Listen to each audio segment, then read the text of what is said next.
প্রেম আর ভালোবাসার বহির প্রকাশ হচ্ছে এক অপরকে মেনে চলা। মুহাম্মদ সাল্লাল্লাহু আলাইহি ওয়াসাল্লাম যেটা বলেছেন সেটা গ্রহণ করা, যেটা নিষেধ করেছেন সেটা থেকে নিজেকে সরিয়ে আনা, এর নাম ভালোবাসা। তার মানে যারা আমরা রাস্তা অবরোধ করেছি বা নবীর ব্যাপারে আমি একটা কটু কথা বললে আমার বিরুদ্ধে মানুষ এখনই উত্তেজিত হয়ে যাবে, তার মানে যারা উত্তেজিত হচ্ছে এরা আবেগী মুসলিম। কি বললাম বুঝলেন? এই আবেগী মুসলিম হয়ে 10 পয়সা লাভ নাই। আছে লাভ? কোনো লাভ নাই। আল্লাহ তুমি জাতিকে সঠিক বোঝার তৌফিক দান করো, আমিন আমিন। এবার আমি বক্তব্য শুরু করছি। আল্লাহ সুবহানাহু ওয়া তাআলা সারা পৃথিবীতে যত নবী পাঠিয়েছেন, যত রাসূল পাঠিয়েছেন, আদম থেকে শুরু করে আর মুহাম্মদ সাল্লাল্লাহু আলাইহি ওয়াসাল্লাম পর্যন্ত প্রতিটা নবীর দুটি মাত্র কাজ ছিল। কটি কাজ? দুটি। আদম আলাইহিস সালামের যে দুটি কাজ ছিল, মুসা আলাইহিস সালামের ওই দুটি কাজই ছিল, নূহ আলাইহিস সালামের ওই দুটি কাজ ছিল, মুহাম্মদ সাল্লাল্লাহু আলাইহি ওয়াসাল্লামের ওই দুটি মাত্র কাজ ছিল। প্রতিটা নবী ছিলেন মুবাশশির, প্রতিটা নবী ছিলেন মুনজির। অর্থাৎ প্রত্যেক নবী তার জাতিকে দুটো জিনিসের ব্যাপারে বার্তা দিয়েছে। এক, তোমরা জাহান্নাম থেকে বাঁচো যে কোনো মূল্যে, তোমরা অন্যায় করো না, অন্যায় করলে তোমার থাকার জায়গা হবে জাহান্নাম, জাহান্নাম আগুনের তৈরি, এটা খুব কষ্টকর জায়গা।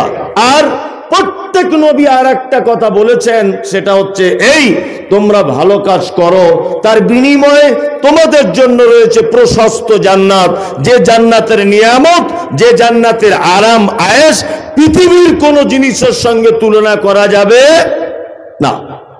প্রত্যেক নবী দুটি মাত্র দায়িত্ব পালন করেছেন। মানুষকে জাহান্নাম থেকে ভয় দেখিয়েছেন আর মানুষকে জান্নাতে যাবার সঠিক রাস্তা বলে দিয়েছেন। এবার আপনাকে আমি একটা কথা বলি, সেটা হচ্ছে এই, সারা পৃথিবীতে সরকারিভাবে মানুষকে বাঁচাবার যত পদ্ধতি অবলম্বন করা হয়েছে, তার মধ্যে সব থেকে বেশি কড়া পদক্ষেপ যেটা গ্রহণ করা হয় তার নাম আগুন থেকে বাঁচা। আপনি একটা 4 চাকা গাড়ি কিনেছেন, ওই গাড়িটা ড্রাইভার যেদিকে চালায় ওই দিকে দেখবেন একটা ছোট্ট বোতলে গ্যাস রাখা থাকে। যদি আপনি ওই গ্যাস না রাখেন, আরটিও রুলস অনুযায়ী আপনাকে 5,000 টাকা জরিমানা লাগবে। কারণ সরকারি পক্ষ থেকে আপনাকে বলা হচ্ছে যে ওটা পেট্রোলে চলে গাড়িটা, পেট্রোলে যখন তখন আগুন লেগে যেতে পারে। যদি গাড়ির ইঞ্জিনে আগুন লেগে যায় তাহলে তুমি এই গ্যাসের সাহায্যে তুমি আগুনটা দ্রুত গতিতে নিভাতে সক্ষম হবে। যারা পেট্রোল পাম্পে তেল আনতে যান, আপনারা দেখবেন লক্ষ্য করে লাল বালতিতে করে বালু রাখা থাকে, থাকে না? লাল বালতিতে, 3-4টে বালতিতে। কোনদিন আপনি তো ভাত খান আর ঘুমান, চিন্তা ভাবনা করেন যে বালি কেন রাখা হয়েছে ওখানে? কেন রাখা হয়েছে জানা আছে? নাই। আগুন নিভাবার কাজে সব থেকে বেশি দ্রুত কাজ করে বালু। পাম্পে যদি আগুন লেগে যায়, বালি দিয়ে তাড়াতাড়ি ঢেকে দিলে আগুন বন্ধ হয়ে যাবে। প্লেন চেপেছেন, সকলেই চেপেছেন, সকলের নসিবে না হলেও কিছু মানুষ চেপেছেন। ট্রেন চেপেছেন, অবশ্যই কিছু মানুষ চেপেছেন। আপনি বাসে চেপেছেন, অবশ্যই বাসে চেপেছেন। বাসেও দেখবেন চাপার সময়তে একই সিস্টেম। ট্রেনে দেখবেন এইরকম করে আপনার একটা বালতির আকারে ছবি করে দাউ দাউ করে আগুন জ্বলছে, লাল চিহ্ন দেওয়া আছে, তার মানে আগুন নিয়ে এর ভিতরে প্রবেশ করা নিষেধ। কলকাতার বড় বড় বিল্ডিং আলাদা করে পাইপ লাইন করা আছে, যে বিল্ডিং আগুন যদি লেগে যায় এমার্জেন্সি পদক্ষেপ নিয়ে আগুন নিভাতে হবে। তার মানে সরকার মানুষকে যত বিপদ হয় তার থেকে সব থেকে বেশি অর্থ খরচা করে আগুন থেকে মানুষকে বাঁচাবার জন্যে, তাই না? বাসে চলেন, আচ্ছা বাসটা তো কোনো নদীতেও পড়ে যেতে পারে, পারে কি পারে না? পারে। বাসে কোনোদিন দেখেছেন লাইফ জ্যাকেট আছে? নদীতে সাঁতার কাটার সময় যে জ্যাকেট ব্যবহার করা হয়, যে না বাস তো কোনোদিন নদীতেও পড়ে যেতে পারে, যাত্রীরা বাঁচবে কি করে? এই জ্যাকেটটা ব্যবহার করে সাঁতার কাটতে কাটতে চলে আসবে না, নেই। আপনার পাকুড়ের বড় বিল্ডিং এ, আপনার রাঁচির বড় বিল্ডিং এ আপনি দেখেছেন যে লাইফ জ্যাকেট রাখা আছে? কখনো বন্যা করে বিল্ডিংটা ডুবেও যেতে পারে, মানুষ সাঁতার কেটে বাঁচবে না। তার মানে শুধু আল্লাহ নবীদের মাধ্যমে মানুষকে জাহান্নামের ভয় দেখিয়েছেন এটা নয়, দুনিয়াতে সরকারি পদ্ধতিতেও মানুষকে আগুনের ভয় দেখানো হয়েছে এবং আগুন থেকে বাঁচানোর চেষ্টা করা হয়েছে। আপনাকে এবার আমি একটা কথা বলে দিই, সেটা হচ্ছে এই, কিয়ামতের দিনে মানুষ তিনটি দলে বিভক্ত হবে। কটি দলে? তিনটি। এক, আসহাবুল ইয়ামিন, যারা থাকবে আল্লাহ সুবহানাহু ওয়া তাআলার ডান দিকে। আসহাবুস শিমাল, এক শ্রেণীর মানুষ থাকবে আল্লাহর বাম দিকে, আর এক শ্রেণীর মানুষ থাকবে ওয়াস-সাবিকুন আস-সাবিকুন, আল্লাহ সুবহানাহু ওয়া তাআলার সামনে। কটা দল হবে? তিনটা। আমি এখন যত কথাই বলি আর মজা লাগবে না, কারণ মজা লাগার টাইম পার হয়ে গেছে। এখন যারা বসে আছে আবেগে বসে আছে, মমতাজুলকে কোনোদিন দেখিনি, মোবাইলে দেখেছি, আজকে ডাইরেক্ট এসেছে, একটু দেখে পালাবো, এই চিন্তা ভাবনা। আর আমার কাছে যদি এখন কোরআন নাজিল হয় তবুও মানুষ আর বুঝবে না, অসম্ভব, টাইম পার হয়ে গেছে। যে কথা বলছি, কিয়ামতের দিনে মানুষ তিনটি দলে ভাগ হবে। আল্লাহর ডান দিকে থাকবে, আল্লাহর বাম দিকে থাকবে, আল্লাহর সামনে থাকবে। দুই দল লোক তারা জান্নাত চলে যাবে, এক ডান দিকের লোক আর সামনের লোক তারা চলে যাবে জান্নাতে। আর এক দল লোক বড় বিপদে পড়ে যাবে। কারা? যারা আল্লাহ তাআলার বাম দিকে থাকবে, যাদেরকে আমলনামা বাম দিকে দেওয়া হবে, এদের জন্য তৈরি করা হয়েছে তার নাম জাহান্নাম। আর ডান দিকে আর সামনের লোকের জন্য তৈরি করা হয়েছে জান্নাত, তাই না? তাহলে জাহান্নাম পৃথিবীর এক ভয়ঙ্কর আল্লাহ সুবহানাহু ওয়া তাআলার সৃষ্টি, আগুন। জাহান্নাম কেমন? আল্লাহ তাআলা বলছেন নারুল্লাহিল মুকাদা, এটা আমার নিজস্ব প্রজ্বলিত আগুন। আল্লাতী তাত্তালিউ আলাল আফইদা, এই আগুনের তীব্রতা এত বেশি, এত কঠিন যে মানুষের অন্তঃকরণ পর্যন্ত পুড়িয়ে ছাই করে দেওয়া হবে। ইন্নাকা আলাইকুম মুসাদা, জাহান্নামের ভিতরে শুধু মানুষকে ঢুকিয়ে শেষ করে দেওয়া হবে তা না, তাকে বেঁধে রাখা হবে। কি আমাদি মোমাদ্দাদা, বাঁধা হবে কোথায়? না আগুনের তৈরি করা থাম্বাতে তাদেরকে বেঁধে রাখা হবে, যাতে তারা পালাতে না পারে, তাই না? জি না, পালাতে না পারে এই কারণে নয়। আপনাদের গ্রামে বা এলাকায় কিছু ছেঁচড়া চোর, বদমাইশ চোর, যারা ওই আপনার ছেলে পিলে যারা চুরি চুরি করে, এইরকম লোকাল চোর ধরা পড়লে কি করে? গ্রামের পঞ্চায়েত, গ্রামের মুখিয়া, গ্রামের দায়িত্বশীল মানুষ তাকে গ্রামের মাঝখানে ল্যাম্পপোস্টে বেঁধে রাখে, রাখে না?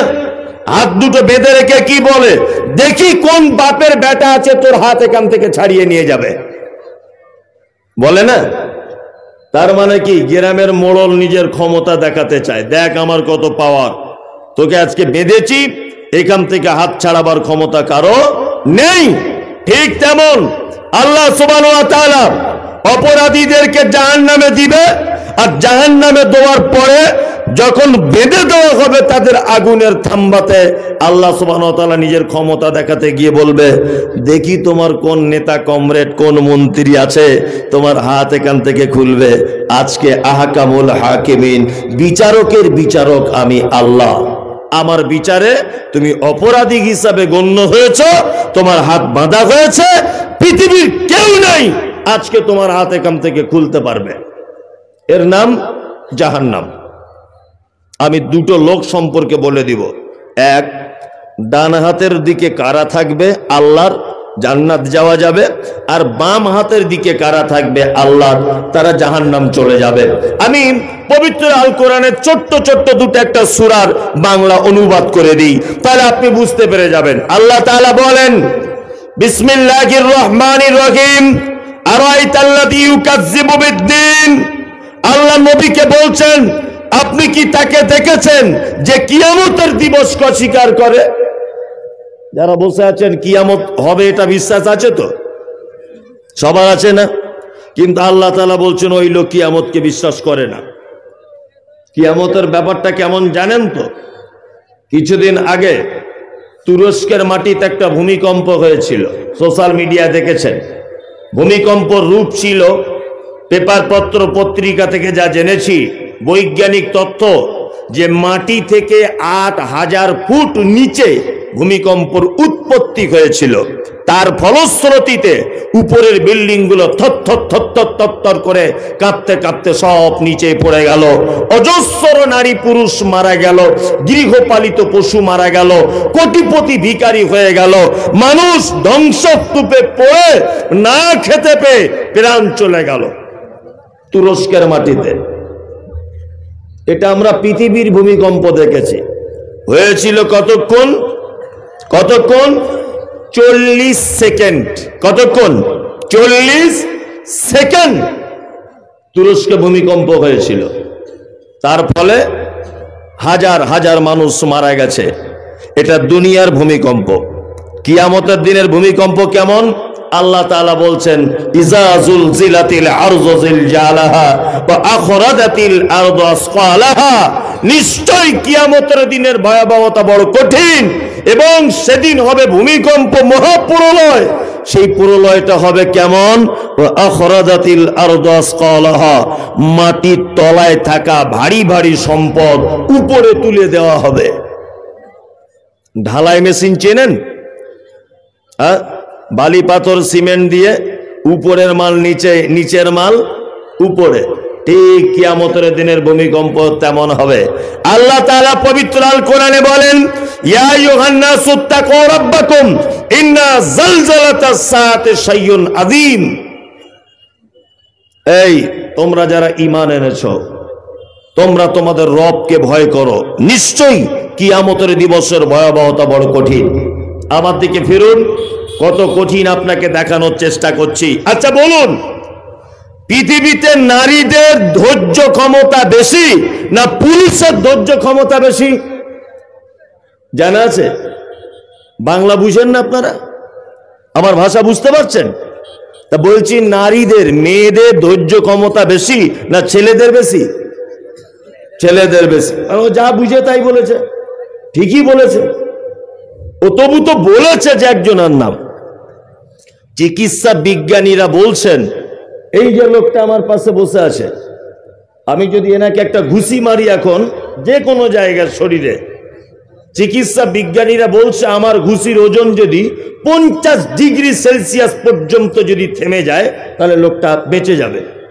কিন্তু আমার ঘুষিটা যদি 52-53 ডিগ্রিতে যদি পৌঁছে যায়, এই লোকটা যখন তখন মারা যাবে, বাঁচবে না। আর আমি যদি এই ঘুষিটা একটা মেয়েকে যদি মারি, আমার ঘুষির ওজন যদি 56 ডিগ্রি সেলসিয়াস যদি হয়, তবুও মেয়েটা স্বাভাবিক গতিতে বেঁচে থাকবে, কোনো সমস্যা হবে না।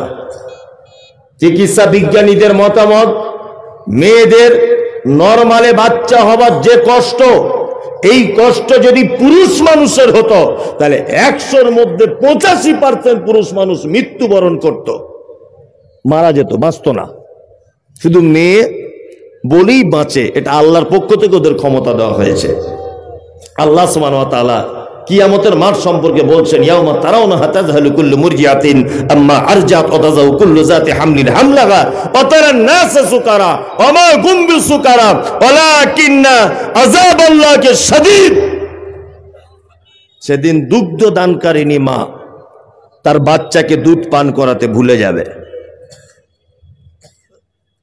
গর্ভধারিণী মা তার বাচ্চা নিচের দিক দিয়ে পড়ে যাবে, বুঝতে পারবে না যে আমার বাচ্চাটা কি করে হলো।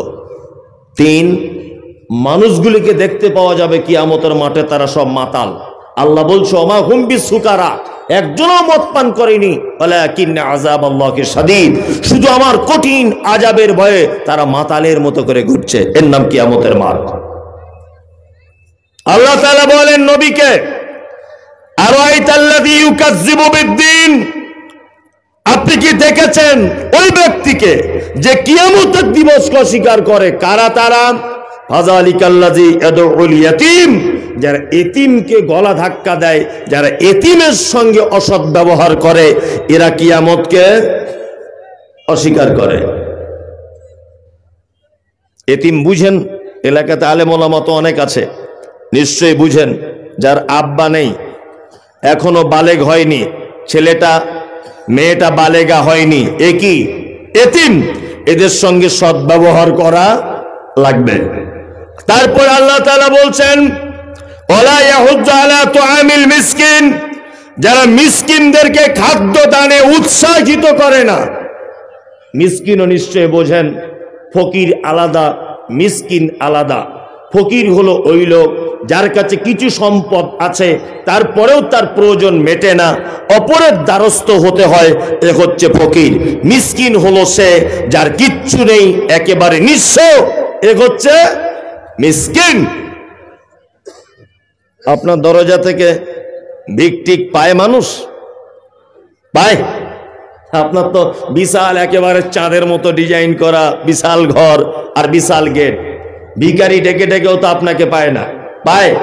পায় না। ভিক করতে এসেছে কেউ? আসো বাড়িতে, আসো কেউ। তা একটা লোক বার হয়ে এসেছে, এসে তখন লোকটা বলছে লা ইলাহা ইল্লাল্লাহ, বাবা দুটো কিছু দাও, আমি একজন ভিখারি। বাড়িওয়ালা তখন বলছে তুমি নামাজ পড়ো?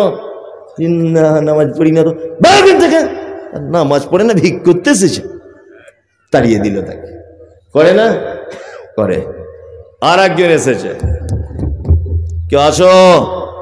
আছি। বলছে লা ইলাহা ইল্লাল্লাহ, বাবা কিছু দাও। দরজা খুলেছে, দেখছে ভিখারি এক হাতে ঝোলা আর এক হাতে আছে বড় একটা মোবাইল। তখন লোকটা ওকে ধমকি দিয়ে বলছে ভিক্ষা করছো, আমার দামি মোবাইল বড়, ঢং করার জায়গা পাও না, বাড়িয়ে থেকে তাড়িয়ে দিল। আর একজন এসেছে, কেউ আছো খালা? তা ওর স্ত্রী বার হয়েছে, বলছে কি হলো বোন? বলছে বেটির বিয়ের লেগে এসেছে, কিছু দাও না। তো বলছে ঢং দেখ, আমার স্বামী রাজমিস্ত্রি ঠিকাদার, এত দামি কাপড় করতে পারি না, আর তুমি এত এই 1000 টাকা শাড়ি পরে ভিক করতে এসেছ। তোমার ঢং তো বোন এরকম। বাবা সাংঘাতিক ব্যাপার। না না না, তুমি অন্য বাড়ি দেখো, তোমার যা ড্রেসপত্র, তোমার তো ভিক দেওয়াই যাবে না। আচ্ছা এবার আপনাকে বলছি, রুজির মালিক কে? আল্লাহ। যে অক্সিজেনটা আমরা নিই, এর মালিক কে? আল্লাহ। আপনারা শুনেছেন যে ফিলিস্তিনের মাটিতে মুসলিমদের উপর অত্যাচার করছে কারা? কারা? কারা? ইসরায়েলের ইহুদিরা, তাই না? আর মুসলমানরা দোয়া করছে রব্বানা আতিনা, আল্লাহ ইহুদিদেরকে ধ্বংস করে দাও, আর ফিলিস্তিনের মুসলমানকে তুমি সাহায্য করো। দোয়া করছে না? দোয়া কুনুতে নাজিলা হচ্ছে, অনেক মসজিদে হচ্ছে না? তো এত দোয়া করার কি দরকার? এত দোয়া করার কি দরকার? আল্লাহ যদি ইচ্ছা করে যে আমার মসজিদ আকসা ভেঙে দিচ্ছে, আমি একটুখানি ইসরায়েলদের অক্সিজেনটা 10 মিনিটের জন্য বন্ধ করে দিই, আচ্ছা এটা আল্লাহ পারে কি পারে না? পারে। তা মুসলমানদের এত দোয়া করে টাইম লস করার তাহলে দরকার ছিল না। রুজি আল্লাহ যদি একটুখানি বলে দিত ফিলিস্তিনিদের কোন রুজি তারা পাবে না, তাদেরকে বঞ্চিত করে দিলাম, তাহলে ওরা মরে যেত কি যেত না? যেত, তাই না? তার মানে আল্লাহ সুবহানাহু ওয়া তাআলা এত বড় রহমান, মসজিদ ভেঙে দিচ্ছে, মসজিদ ভেঙে মন্দির হচ্ছে, মুসলিমদের উপর অত্যাচার চলছে, আল্লাহ দ্রোহী, কোরআনের বিরুদ্ধে মামলা, মুসলিমদেরকে মারছে। ওই আপনার ত্রিপুরাতে মসজিদ ভেঙে দেওয়া হলো, আসামে ডিটেনশন ক্যাম্পে ভরে দেওয়া হলো, আসামে অজস্র মাদ্রাসা বুলডোজার দিয়ে ভেঙে দেওয়া হলো। আল্লাহ তাদেরকে রুজি দিয়ে যাচ্ছে। তার মানে মসজিদ ভেঙে দিচ্ছে এরকম লোককেও আল্লাহ তার রুজি থেকে বঞ্চিত করে না। আর তুমি একটা ভিখারিকে 2 টাকা দিবা, তাই আবার বলছো তুমি নামাজ পড়ো, যে নামাজ পড়ি না, থেকে নামাজ পড়ে না, ভিক করতে এসেছে। তুমি যদি ও বেনামাজি বলে ওকে ফেরত দিয়ে দাও, তাহলে এই গ্রামে যতজন মানুষ বসবাস করে সবাই কি নামাজি? না, কিছু বেনামাজি আছে। উপর থেকে যদি আল্লাহর ফয়সালা হয়ে বেনামাজিগুলো রুজি বন্ধ হয়ে যায়, অবস্থা কেমন হবে? তার মানে বোঝা যায় সে নামাজ পড়ুক না পড়ুক, সে লাল শাড়ি পরে আসুক কালো শাড়ি পরে আসুক, মিসকিন তোমার দরজায় এসেছে, তুমি তাকে কিছু দাও, অবশ্যই সে তোমার কাছে হক রাখে। তোমাকে আল্লাহ সুবহানাহু ওয়া তাআলা সম্পদ দিয়েছে, তার থেকে কিঞ্চিত পরিমাণ ওকে দিয়ে তুমি সহযোগিতা করো। চলুন, আল্লাহ তাআলা তারপরে বলছেন, কি বলছেন? ফাওয়াইলুল লিল মুসাল্লিন, দুর্ভোগ ওই সালাত আদায়কারীদের জন্য, ওই নামাজ আদায়কারীদের জন্য। কারা তারা? ফাযালিকাল্লাযী ইয়াদউল ইয়াতীম ওয়া লা ইয়াহুজ্জু আলা তুআমিল মিসকিন ফাওয়াইলুল লিল মুসাল্লিন আল্লাযীনা হুম আন সালাতিহিম সাহুন। যারা নামাজ পড়ে কিন্তু নামাজে এনার্জি লস, তাই না? Energy loss. আল্লাহু আকবার। সালাত আদায় করে কিন্তু অলসতা। যারা 5 ওয়াক্ত নামাজ পড়েন, এখানে সবাই পড়েন নাকি? সবাই তো পড়েন না। আসলে কিছু মানুষের অন্তরে আল্লাহ মোহর মেরে দিয়েছে। নামাজের কথা বললে বলছে এখনো টাইম হয়নি, আবার নামাজের কথা বললে বলছে তুই এতদিন নামাজ পড়ে কি পেলি? তুই ঘোড়ার ডিম কিছু পেলি? বরঞ্চ আমি নামাজ না পড়ে দেখ 2 তলা বাড়ি করে নিয়েছি। বলছে কি বলছে না? আমাদের বর্তমান সমাজে 4 কোয়ালিটির নামাজি আছে। কত? 4। এক কোয়ালিটির নামাজি যারা জোহরে যায়, আসরে যায়, মাগরিবে দোকান খুলে এসাতে দোকান বন্ধ করে, ফজরে ঘুম ভাঙে না, এই একটা নামাজি। ঠিক বলছি কিনা? আর একটা নামাজি আছে শুধু জুম্মার দিনে যায়, শুধু জুম্মার দিনে যায় না, এমন পোশাক পরে যায় মনে হচ্ছে আব্দুল কাদের জিলানী ঢুকছে মসজিদে, 5 ওয়াক্ত যায় না।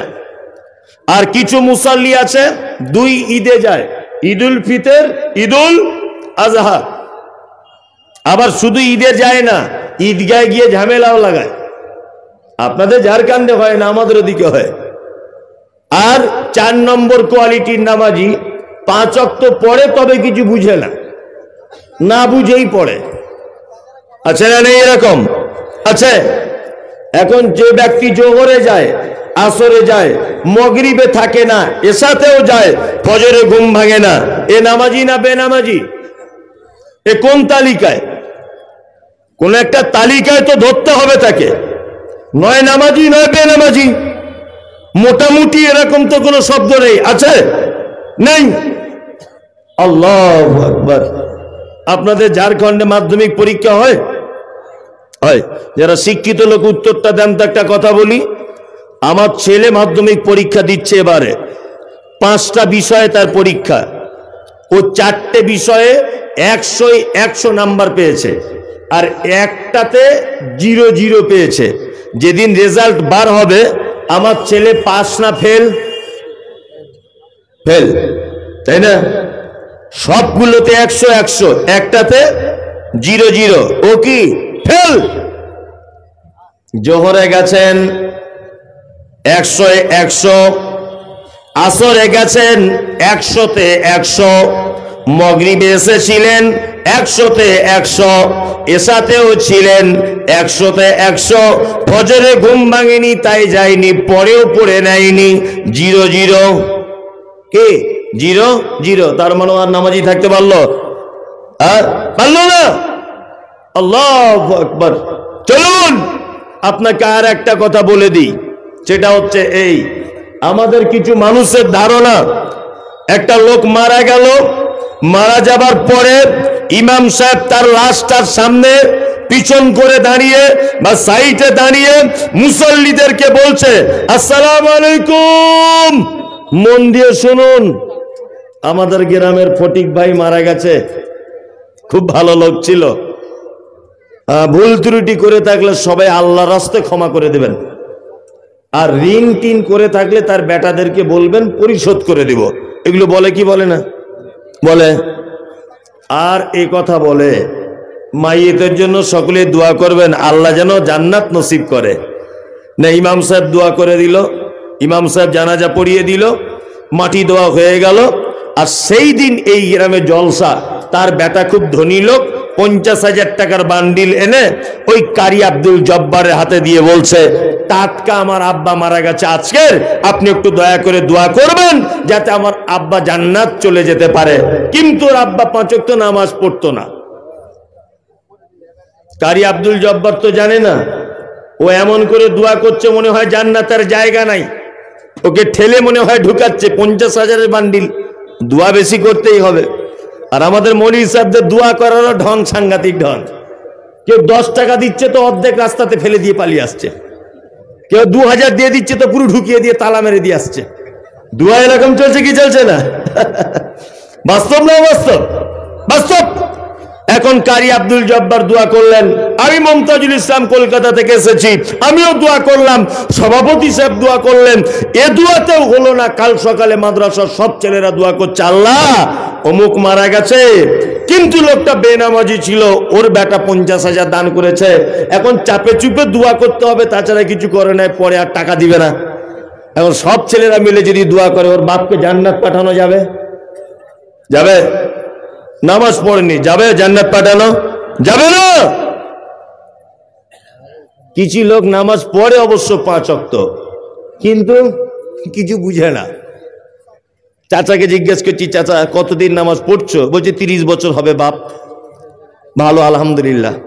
তা এই বেতের নামাজের দোয়াটা একটু বলো তো। বলছি অত বড় দোয়া কি আর জানি,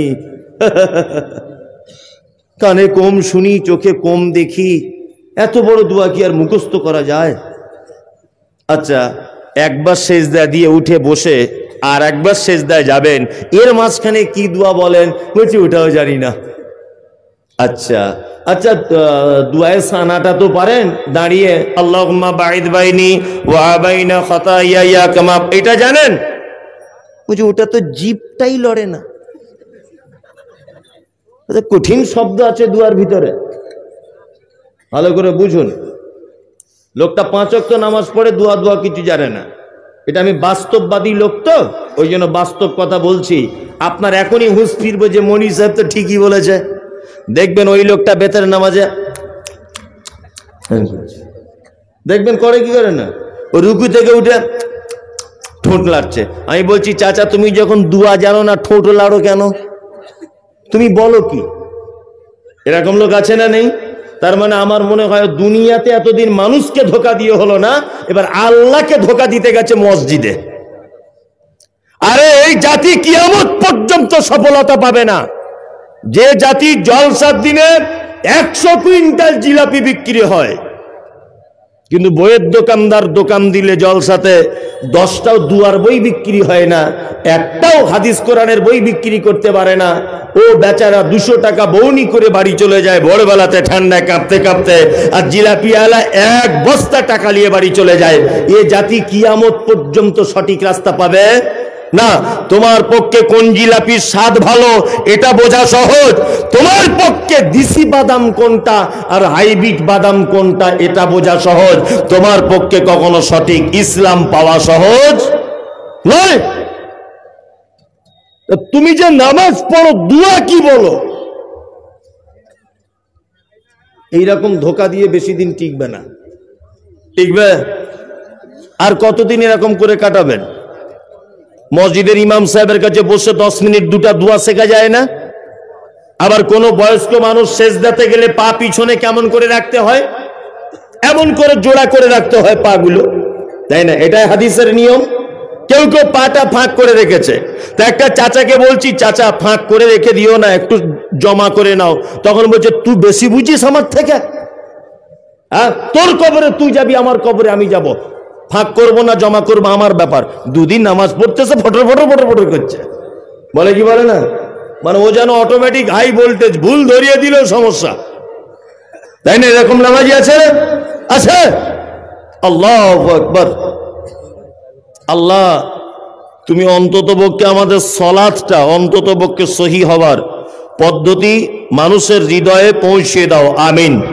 কারণ যার সলাত ঠিক নাই, যার নামাজ ঠিক নাই, তার ইবাদতের জগতে কোনো ইবাদত আল্লাহর দরবারে গ্রহণ হওয়া খুব বড় কঠিন। কঠিন কি কঠিন নয়? খুব কঠিন। আবার কিছু লোক আবার এরকম বলছে, মৌলভী সাহেব নামাই না পড়তে পারি ইমান চাঙ্গা আছে।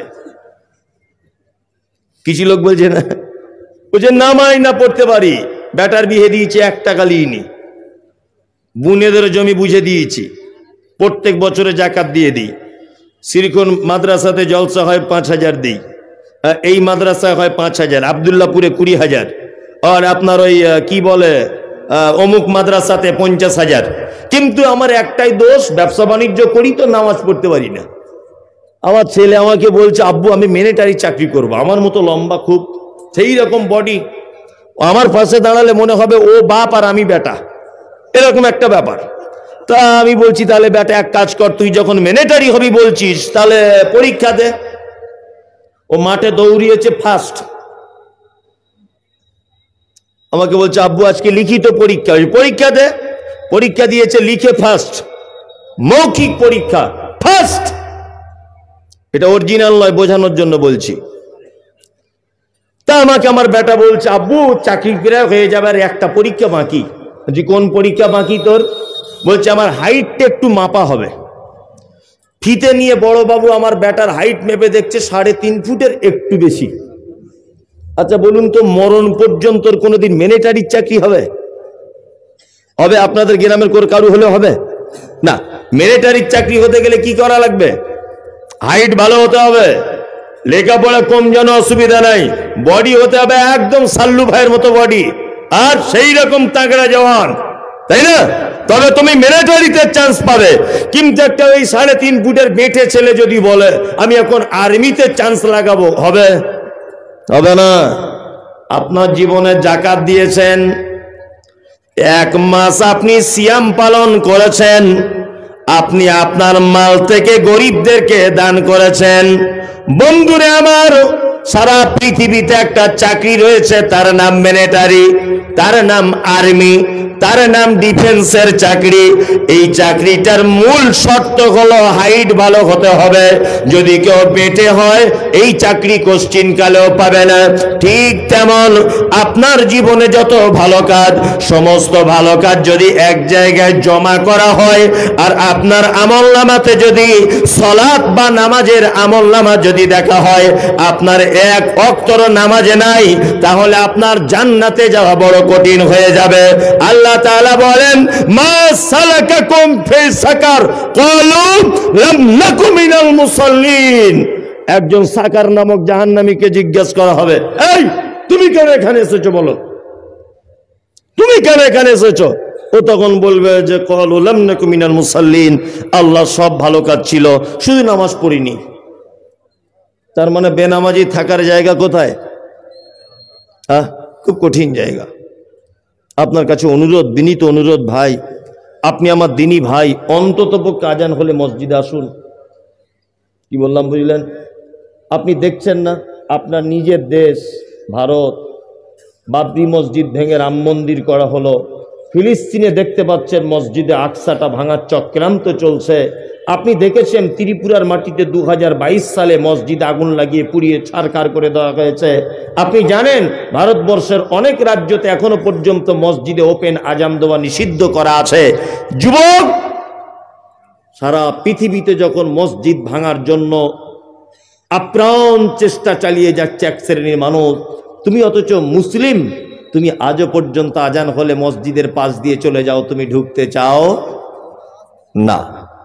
তোমাকে দেখে কষ্ট হয়, দুঃখ নয় কষ্ট, তুমি তাও নামাজ পড়ো না।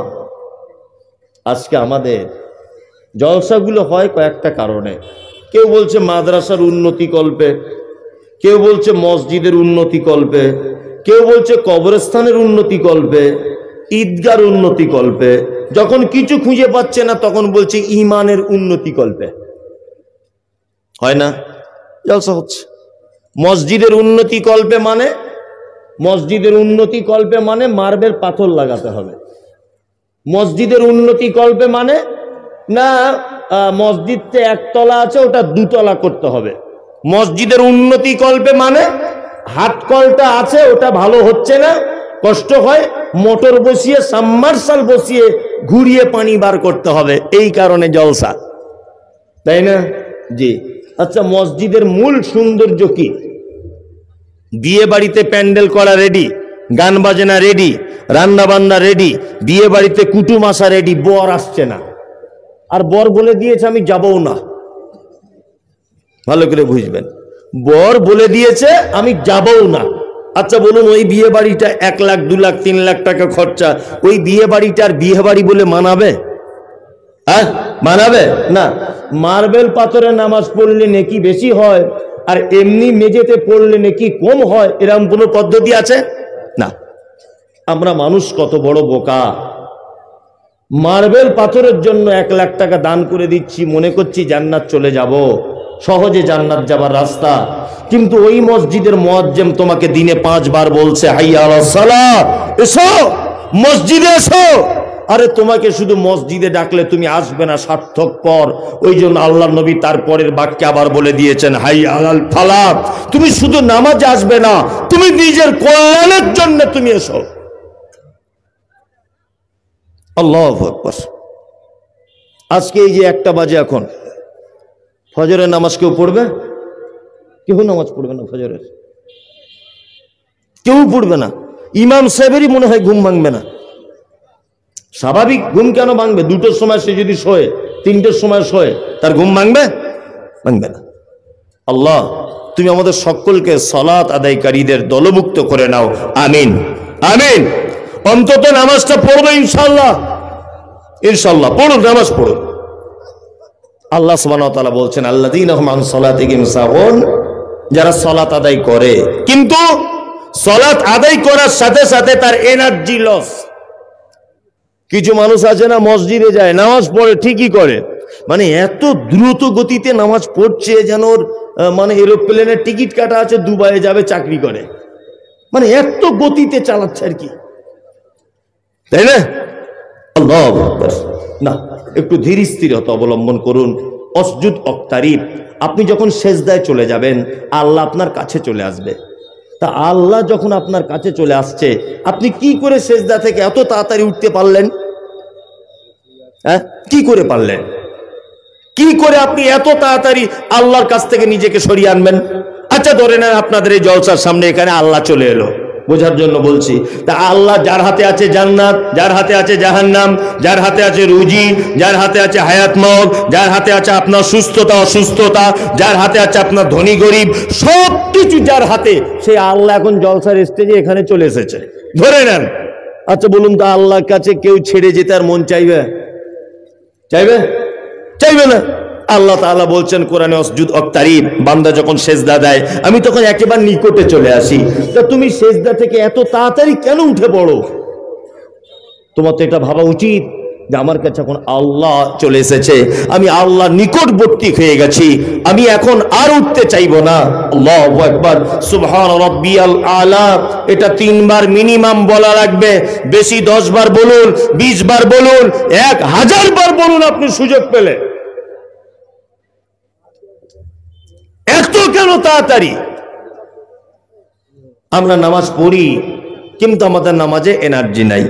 ওই আপনার ওমরপুরে একটা মসজিদে আসরের নামাজ পড়াচ্ছি, অবস্থা দেখুন, শুধু আসরের নামাজ পড়াচ্ছি, আমি ইমামতি করছি, আর গত বছরে, এবছরে নয়, আল্লাহু আকবার, একটা লোকের মোবাইল বাজছে, ক্রিক ক্রিক ক্রিক করে বাজছে, তো মোবাইলটা একবার কেটে দিয়েছে মনে হয়, দিয়ে ভরে দিয়েছে। বাজারের মসজিদ, ও বাঙালি নয়, বিহারি মনে হয়, আপনাদের ঝাড়খণ্ডের এলাকার হবে, ব্যবসা করে, বাজারের মসজিদে নামাজ পড়ছে। তা আর একবার যখন মোবাইলটা বেজেছে, ও তখন মোবাইলটা ধরে বলছে বাদ মে পোল কিজিয়ে, আবি হাম নামাজ মে খড়ে হ্যাঁ। আল্লাহর কসম করে বলছি, ও নামাজ পড়তে পড়তে বলছে, ও যে একটু পরে ফোন করুন, আমি এখন নামাজে দাঁড়িয়ে আছি। তো মনে মনে বলছি, ও যদি নামাজের ভিতরে এটা করে, বাহিরে কি করবে? আশ্চর্য। আবার কিছু লোক নামাজ পড়ছে টুপি দিতে ভুলে গেছে, তা নামাজের সঙ্গে তো টুপির কোনো সম্পর্ক নেই। টুপির সুন্নত নয়, নফলও নয়, কিচ্ছু নয়, এমনি ভালো লাগে তাই পড়ে লোক। ভালো করে বুঝবেন, কিছুই নয় এটা। কেউ টুপি দিতে ভুলে গেছে, তা বাবা জানিস না, তা টুপিটা পকেট থেকে বার করে যদি লাগিয়ে কোনো রকম নিত তবু একটা পারা যেত, যে না টুপি নেই বলে পকেট থেকে বার করে। ও আবার পকেট থেকে টুপি বার করে এইরকম করে ফুঁক দিয়ে ফুলিয়ে তারপরে লাগাচ্ছে, ওর নামাজ বাতিল। এই কথা বাস্তব না বাস্তব? নামাজ কি বাতিল হয়ে যাবে, কারণ নামাজের ভিতরে কোনো কাজ কি বৈধ নয়। ও যে টুপিটা বার করলো তারপরে লাগালো, এটা কি নামাজ বাতিল হয়ে যাবে। চলুন, আল্লাহ সুবহানাহু ওয়া তাআলা তারপরে বলছেন কি, আল্লাযীনা হুম আন সালাতিহিম সাহুন আল্লাযীনা হুম ইউরাউন, ওই নামাজীদের জন্য জাহান্নাম যারা লোক দেখানোর জন্য নামাজ পড়ে। আমি তো মনে করি যারা শুধু জুম্মার দিনে নামাজ পড়ে এরা মনে হয় এই দলই পড়ে যাচ্ছে। কি বললাম বুঝলেন না? সারা সপ্তাহ খোঁজ নাই, আর জুম্মার দিনে সাদা পাঞ্জাবি টুপি আর সেন্ট মেরে মসজিদে এসে বসে আছে। ও ভেবেছে মনে আজকে এলে সব গুনাহ ক্ষমা হয়ে যাবে, ওরও হয়তো মনে মনে ধারণা আছে এটা, তাই না? আল্লাহ তাআলা তারপরে বলছেন ওয়ায়ামনাউনাল মাউন, দুর্ভোগ ক্ষতিগ্রস্ত ওই লোক কে যে তার প্রতিবেশীকে সামান্য উপকার করা থেকে নিজেকে আটকে রাখে। ওয়ায়ামনাউনাল মাউন তার মানে প্রতিবেশীকে সামান্য উপকার করা থেকে যে নিজেকে আটকিয়ে রাখে, এর জন্য রয়েছে ক্ষতি। আল্লাহ নবী সাল্লাল্লাহু আলাইহি ওয়াসাল্লাম তিনি বলেছেন, কোন মুসলিম আর একটা মুসলিমের দেওয়ালে কুঞ্চি বা কাঠ এই জাতীয় কোন জিনিস এইরকম টেক দিয়ে রাখতে যেন নিষেধ না করে। আমি গরিব মানুষ, আমার বাড়িতে কল নেই, তা আমার বউ দুদিন আপনার বাড়ির কলে পানি আনতে গেছে, তা আপনার বউ তখন বলছে, বুবু 2-3 দিন ধরে তুমি আসছো, আমাদের কল খারাপ হয়ে যেতে পারে, তুমি আর আসিও না। ওদের বাড়ির 15 জন কল ধরে এইরকম করছে 24 ঘন্টা, তখন কল খারাপ হয় না, আর আমার বউ 2 দিন গেছে কল খারাপ হয়ে যাবে? মানে বদমাইশির জায়গা পাও না তুমি।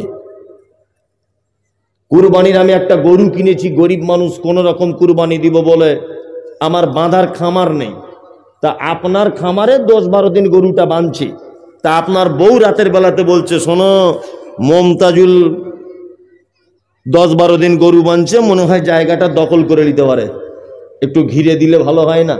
আরো ভেড়া কিছু বুঝে না, বইয়ের কথা শুনে সকালবেলাতে কুঞ্চি দিয়ে কাঠ দিয়ে বস্তা দিয়ে জায়গাটা ঘিরে রেডি করে রেখেছে যাতে আমি আর গরুটা বাঁধতে না পারি। এরকম লোক অবশ্য ঝাড়খণ্ডে নেই, আমাদের ওদিকে আছে। আপনাদের দিকে আছে না? আমি বলবো না, বললে মারবে হয়তো, বলবো না। আমাদের ওদিকে বলছি এরকম লোক আছে। আল্লাহু আকবার! কত যে মানুষ! আমাকে আজকেই কথা হচ্ছিল মসজিদে, বলছে আমি হজ করে এসেছি, আলহামদুলিল্লাহ হজ করে এসেছে। আরে হজ করে হাজি সাহেব হওয়া খুব সহজ ব্যাপার, টাকা ছিল হজ করে আসুন, ওটা কোনো ব্যাপারই নয়। হজ করে সাদা পাঞ্জাবি পরার আগে এই জায়গাটা আগে সাদা করুন, বুঝলেন? এই জায়গাটায় কালো হয়ে আছে, লোককে কি করে মানে বিপদে ফেলা যায় সেই চিন্তা ভাবনা এই জায়গাটায় ঘুরছে। আর পা পর্যন্ত জুব্বা পরে সাদা পাঞ্জাবি টুপি পরে 10 পয়সাও দাম নাই। আগে এই জায়গাটা পরিষ্কার করুন সাদা কাগজের মতো। কি বললাম বুঝলেন? প্রতিবেশী আপনার সঙ্গে কথা হয় না, আপনি এত সম্পত্তির মালিক, প্রতিবেশী আপনার জায়গা দিয়ে হেঁটে গেলে আপনি সেই জায়গাটা আটকিয়ে দেন কেন? এরকম চরিত্র কেন? মসজিদের প্রাচীর বেঁকা হয়ে যাচ্ছে, জিজ্ঞাসা করছি কেন বেঁকা? বলছে জমি মালিক আধা অর্ধেক হাত জায়গা দিল না, এমন গরম দেখাচ্ছে মনে হচ্ছে ওই জায়গায় ওর কবর হবে। আছে না এরকম লোক? আছে। অথচ আল্লাহ তাআলা হুঁশিয়ারি দিয়ে বলছেন ওয়ায়ামনাউনাল মাউন, দুর্ভোগ তাদের জন্য, ক্ষতিগ্রস্ত তারা যারা তার প্রতিবেশীকে সামান্য উপকার করা থেকে নিজেকে আটকে রাখে। প্রতিবেশীর সঙ্গে খারাপ ব্যবহার করবেন না, ভালো ব্যবহার করবেন। এই আমলগুলো যদি আপনার ভিতরে থাকে তাহলে আপনি হবেন আল্লাহ সুবহানাহু ওয়া তাআলার বাম দিকের লোক। চলুন এইবার আরেকটা হাদিস মাঝখানে বলি। আমাদের নবী মুহাম্মদ সাল্লাল্লাহু আলাইহি ওয়াসাল্লামের কাছে একটা ছেলে এসে বলছেন, আল্লাহর নবী আমি জান্নাতে যেতে চাই, আমাকে কিছু আমল বলুন। বিশ্ব নবী বললেন, তা'বুদুল্লাহ। শোনো যুবক, তুমি জান্নাতে যেতে চাও, সর্বক্ষেত্রে গোলামি করবে কার? কার? আল্লাহ। ভালো মন্দ যা কিছু হবে কার উপরে ভরসা করব? আল্লাহ ছাড়া কোনো হুজুর, কোনো ঠাকুর, কোনো বাবা এদেরকে ভরসা করা যাবে না। যা কিছু হবে ক্ষমতার মালিককে আল্লাহ। বর্তমান কিছু মুসলিম আছে অসভ্য যারা, এদেরকে মুসলিম আমি বলতেই চাই না। হিন্দু, ওর ব্যাপারে আমার কোনো কথা নেই, কারণ ও জন্মসূত্রে হিন্দু, এ কথাও স্বীকার করেছে, ওর ব্যাপারে আমাদের কোনো কথা নেই। কিন্তু তুমি নামের আগে বলছো আমার নাম মোহাম্মদ শফিকুল ইসলাম, তারপরেও তুমি বলছো আমার নাম অমুক সাহেব, তুমি বলছো আমার নাম মোহাম্মদ আশরাফুজ্জামান, নামের আগে মোহাম্মদ, শেষে তোমার ইসলাম, তারপরেও তুমি আল্লাহর গোলামি না করে মানুষের দরবারে গিয়ে সেজদা করো, মানুষের কাছে গিয়ে চাও। তোমার জন্য আমাদের পক্ষ থেকে থাকলো ধিক্কার, তোমার জন্য থাকলো আমাদের পক্ষ থেকে ওয়াকফ, কারণ তুমি আল্লাহ সুবহানাহু ওয়া তাআলার ক্ষমতাকে অস্বীকার করে মানুষের দ্বারস্থ হচ্ছ। এই কারণে তুমি আর মুসলিম থাকতে পারো না। অনেক মানুষ আছেন এরকম, আপনাদের ঝাড়খণ্ডেও আছে প্রচুর, লাল কাপড় টাঙিয়ে বসে আছে আর চিটার কোথাকারে। আমার হাতে যদি ক্ষমতা থাকতো কাঁচা কুঞ্চিলি ওদের পাছার চামড়া তুলে দিতাম। সালা হারামখোরেরা ব্যবসা খুঁজে পায় না, মানুষের ঈমান লুট করে নিচ্ছে, করছে না? আশ্চর্য ব্যাপার। 2024 সালের একজন শিক্ষিত মানুষ বলছে, একজন যুবক সে কথা বলছে যে গাছে উঠতে গেলে ডাল ধরে উঠতে হয়। গাছে যদি উঠতে হয় কি দিয়ে উঠতে হয়? ডাল ধরে। এমনি কি ওঠা যায়? একে কি দিয়ে বুঝাবেন? ও বলতে চাইছে যে আল্লাহকে কি ডাইরেক্ট পাওয়া যায়? চেন সিস্টেমে পেতে হয়, আগে পীর, তারপরে অলিয়া উলিয়া, তারপরে নবী, তারপরে আল্লাহ। কত বড় গাধার বেটা গাধা বলুন তো। আমি মজে সাজে আল্লাহকে বলছি, আল্লাহ সব গোবর কেন গরুর পেটে দিলে? এদের মাথাতেও কিছু দিতে পারতে। আল্লাহ এত বড় বদমায়েশ, এর আকীদা এই যে আল্লাহকে ডাইরেক্ট পাওয়া যায় না। সোশ্যাল মিডিয়াতে আমিও বলেছি যে গাছে ডাল আছে আমি ও গাছে উঠি না, আমি নারকেল গাছে উঠি। আমরা নারকেল গাছে উঠবো প্রয়োজন হলে, তোদের গাছের ছায়া দিয়ে যাবো না। তবুও গাছে ওঠা যাবে তো? নারকেল গাছে ওঠা যাবে না? যাবে। আচ্ছা, পৃথিবীতে আমাকে সব থেকে বেশি ভালোবাসে কে বলুন তো? আল্লাহর পরে পরে কে? আমার আব্বার মা। আপনাকে সব থেকে বেশি ভালোবাসে কে? আল্লাহর পরে পরে আপনার মা এবং আব্বা। ভাববেন না যে বউ, এটা যেন ভাববেন না, একদম ভুল, তাই না? ছেলে অসুস্থ, 3 মাস বিছানায় পড়ে আছে, ডাক্তার বলেছে আর বাঁচবে না। কোন মা পৃথিবীতে এমন নেই যে আল্লাহর দরবারে দোয়া করে বলবে আল্লাহ আমার বেটাকে তুমি তুলে নাও, আমার আর সহ্য হচ্ছে না। বলবে কোনো মা? পৃথিবীর কোনো মা বলবে না। আপনি 3 মাস অসুখে আছেন পড়ে, ডাক্তার বলে দিয়েছে বাঁচবে না, ক্যান্সার, ব্লাড ক্যান্সার, মারা যাবে।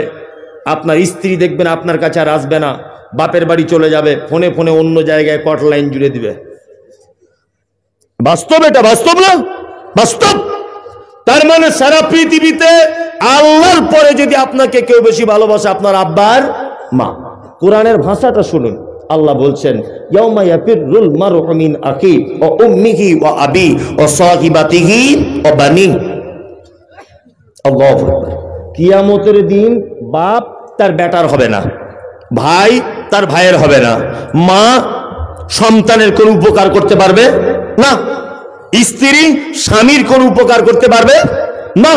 তা মা যদি সন্তানের উপকার করতে না পারে, তাহলে আপনার পীর সাহেব, হুজুর সাহেব, দরবারে বসে থাকা ওইসব ভণ্ডরা আপনার আমার কোন উপকার করতে পারবে? পারবে না। আল্লাহ বলছে মা তার সন্তানের কোনো উপকার করতে পারবে না।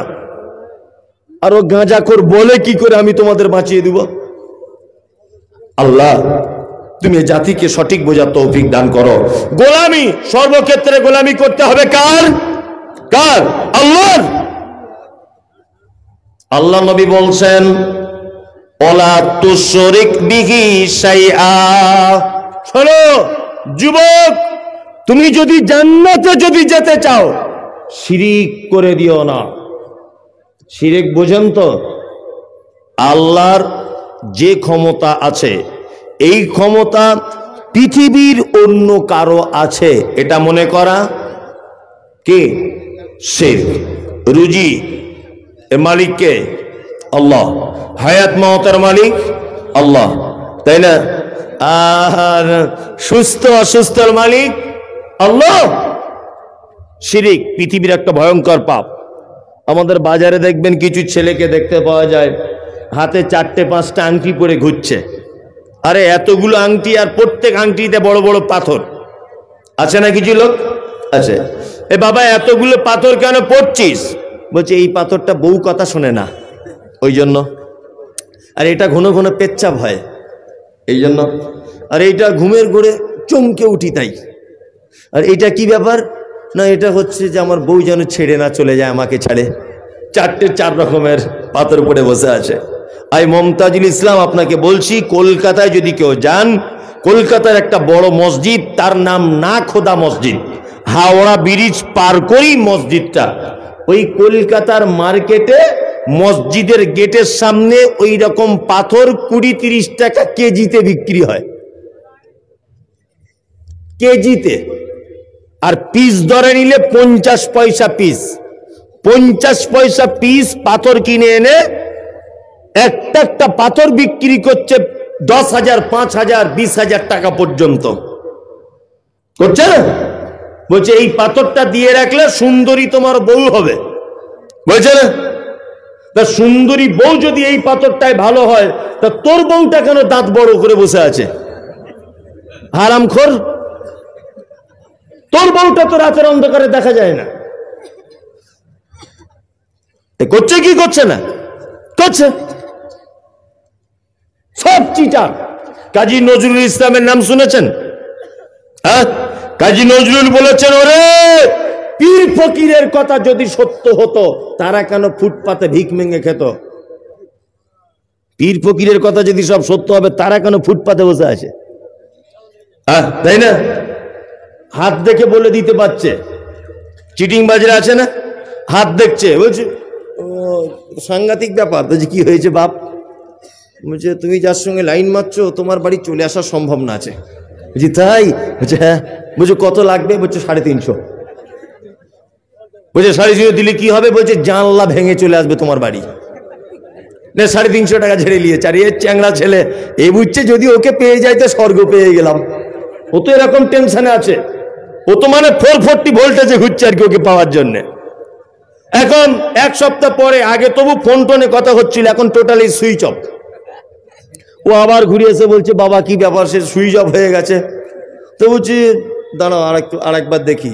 দেখার পরে বলছে ও আসলে আমি 350 তাবিজ দিয়ে ওকে বার করার চেষ্টা করছি, আর ওর মা কোথায় 3,500 তাবিজ এনেছে আটকে রাখার জন্য। নিয়ে হলো 2টো তাবিজে মারামারি লেগে আছে। যার তাবিজের দাম বেশি তার কাজ বেশি। তাহলে বলছে তাহলে কি করা যাবে? বলছে তুমি তার 4,000 তাবিজ নাও, এখনই মাল চলে আসবে। সব চিটার।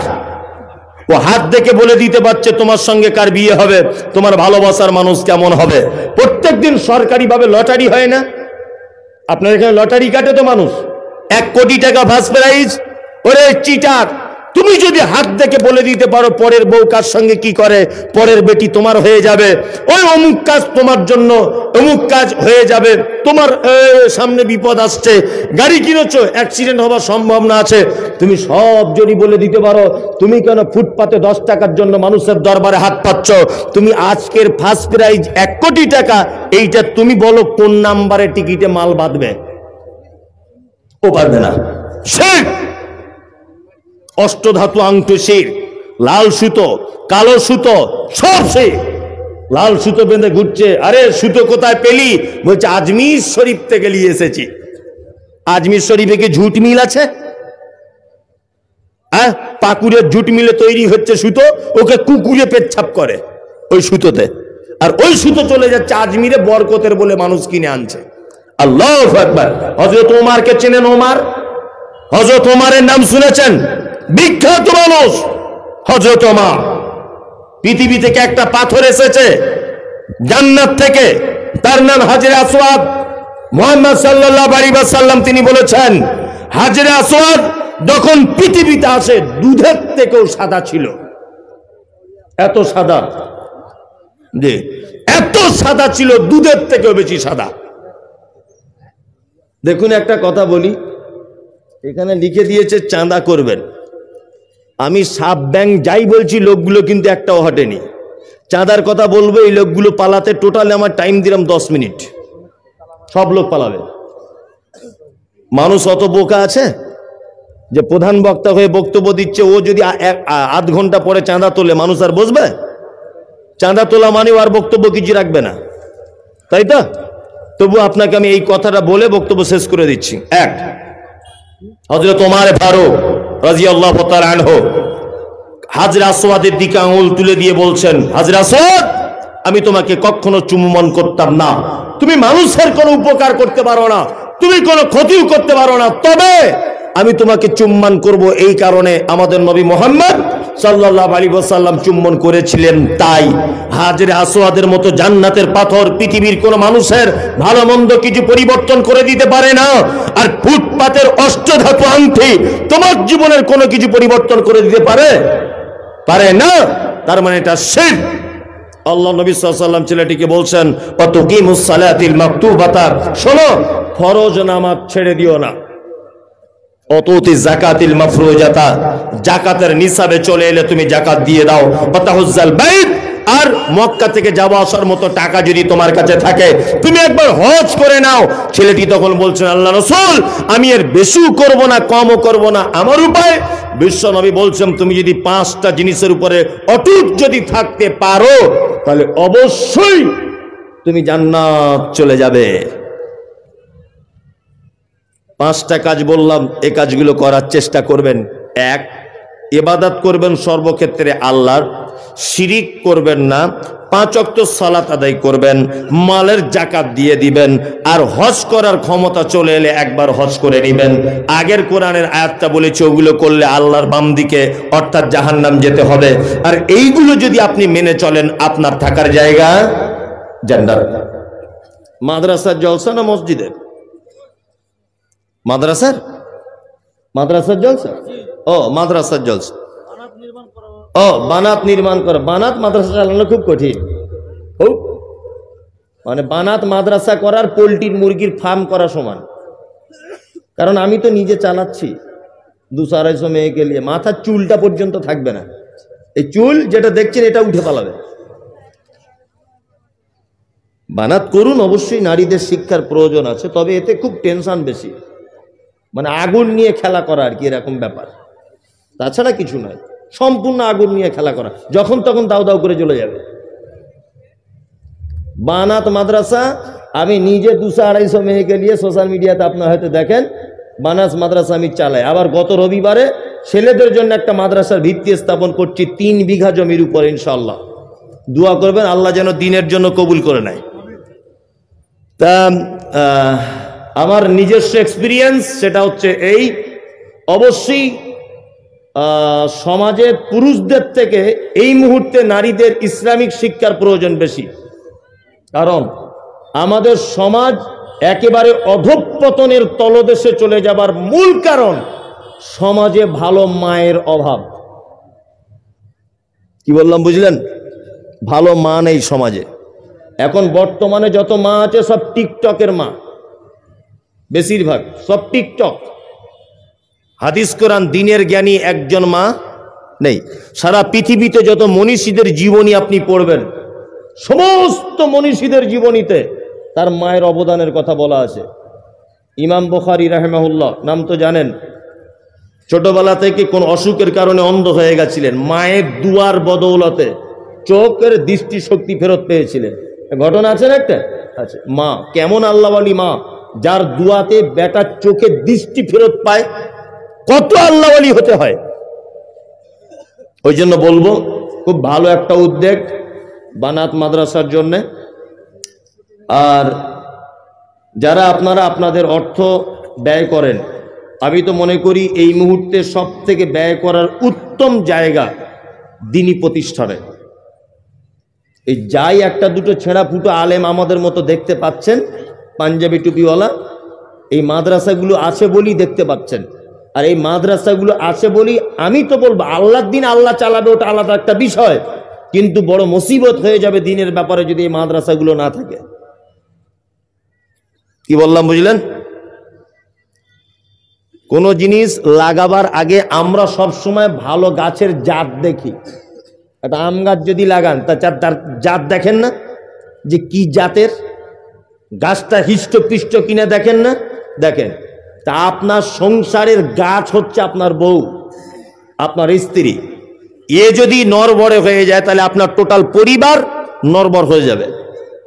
এর ভিতরে যদি দ্বীনের জ্ঞান থাকে তাহলে কিন্তু কি হবে? সংসার সুখময় হবে। মুহাম্মদ সাল্লাল্লাহু আলাইহি ওয়াসাল্লাম তে ব্যাপারে বলেছেন, 4টে গুণ দেখে একটা মেয়েকে বিয়ে করো।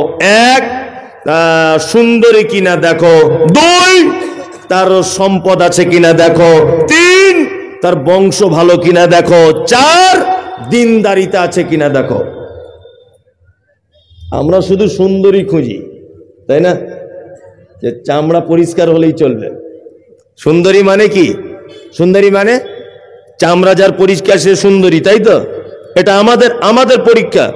এই খ্যাপা কোথাকারে, চামড়া যদি পরিষ্কার হলে সুন্দরী হয় বা দাম যদি তার বেশি হয়, গুণ তারে মার্কেটে যদি তার বেশি যদি ডিমান্ড থাকে, তাহলে আমার মনে হয় আপেলের থেকে মূলার দাম বেশি হতো না? আপেল পরিষ্কার বেশি না মূলা বেশি? মূলা পরিষ্কার বেশি, 10 টাকা কেজি, কেউ খায় না, অথচ আপেল 150 টাকা কেজি। সিলভার কাপ মাছ বুঝেন? সিলভার কাপ খুব সাদা না, কত কেজি? কত? 100-120 টাকা। আর দেশি মাগুর কত কেজি? 800-900 টাকা। ও দেখতে কালো না সাদা? কালো। কালো কিন্তু দাম বেশি, কারণ কি বলুন, তোর গুণ আছে তাই না? সুন্দরী বলতে এখানে বোঝানো হয়েছে ওই মেয়েকে যে মেয়ের ভিতরে ইসলামিক ব্যাপারের গুণ আছে, এ হচ্ছে সুন্দরী। আল্লাহ নবী সাল্লাল্লাহু আলাইহি ওয়াসাল্লাম লাস্টে বলেছেন যে তোমরা যদি দিনদার মেয়েকে স্ত্রী হিসেবে গ্রহণ না করো, সমাজে ফিতনা সৃষ্টি হবে। ওই জন্য আপনাদের কাছে বিনীত অনুরোধ, আর কর্তৃপক্ষের কাছে খুব বিনীত অনুরোধ, খুব কড়া স্টেপ নিয়ে প্রতিষ্ঠান চালাবেন। খুব কড়া, মানে এত কড়া যে কড়া ধারণা করা যাবে না। তাছাড়া মেয়েদের মাদ্রাসা চালালে অনেক বদনাম সুনাম হয়ে যাবে। খুব কড়া পদক্ষেপ নিয়ে চালাবেন। আল্লাহ আপনাদের